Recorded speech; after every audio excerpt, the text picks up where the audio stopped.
Urea mafia, DAP mafia కూడా ఈరోజు తయారైపోయి వీరి కన్సర్న్లలోనే ఈ మాఫియాలన్నీ కూడా నడిచే పరిస్థితి కూడా ఈరోజు కూడా ఉంది అని చెప్పి నేను అడుగుతున్నాను.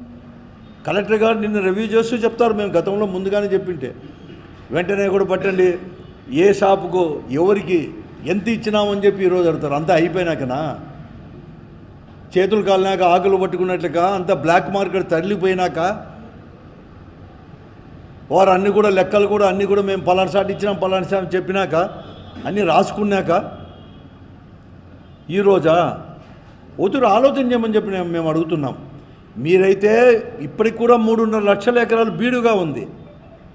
మీరు 8.5 లక్షల ఎకరాలకు అయ్యేంత సాగుకు అయ్యేంత కూడా ఎరువులు మేము జిల్లాకు పంపించినాము, జిల్లాకు అలాట్ చేస్తాము అని చెప్పేవారు ఈరోజు 3 లక్షల ఎకరాలు బీడున్నా కూడా ఎరువులు తక్కువ వచ్చినాయంటే ఎక్కడికి పోయినా ఎరువులు అని చెప్పి ఆలోచన చేసుకోవాల్సిన అవసరం కూడా జిల్లా అధికారులకు, జిల్లా ప్రజాప్రతినిధులకు ఉంది. ఈ మాఫియాలను అరికట్టండి. ప్రజాప్రతినిధులకు తెలియకోకుండా ఎవరు కానీ అమ్మలేదు. డిస్ట్రిబ్యూటర్లు కూడా ఎవరు ఎక్కడ పోయినా అందరికీ తెలుసు. ఈ జిల్లాలో ఎవరు డిస్ట్రిబ్యూటర్లు ఎవరు అమ్ముతా ఉన్నారు, ఎక్కడ అమ్ముతున్నారని కూడా